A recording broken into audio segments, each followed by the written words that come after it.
ایران سره سرحد کې د افغانستان تازه او نوی خبر. د افغان نیوز قدرمن لیدونکو ستړي مشئ، وخت مو بخیر. په مکړی د نن ورځې تازه او مهم خبر ده. طالبان له ایرانی چارواکو سره د سرحدي ننګونو په اړه غږېدلي.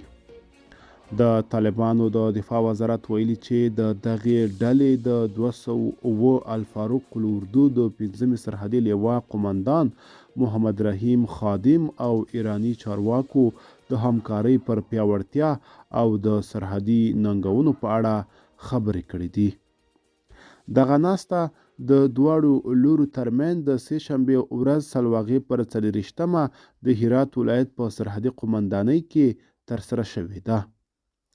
د طالبانو د دفاع وزارت په یوه خبرپاڼه کې ویلي، په دې لیدنه کې دواړو لورو د همکاریو د پیاوړتیا او د دواړو هیوادونو ترمنځ د سرحدي مسایلو په اړه د نظرونو د تبادلې ترڅنګ د پرتو ستونزو او ننګونو د حل په اړه خبرې کړې دي.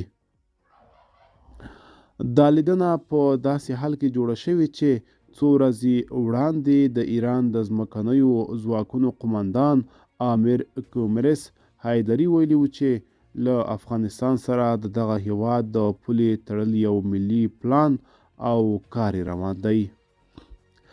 د هغه په وینا دغه پروژه چې 4 کیلومتره اوږدوالی لري، په 4 رغنیزو چارو کې به اغزن تار لګول، رغونې او د سړک جوړول شامل وي.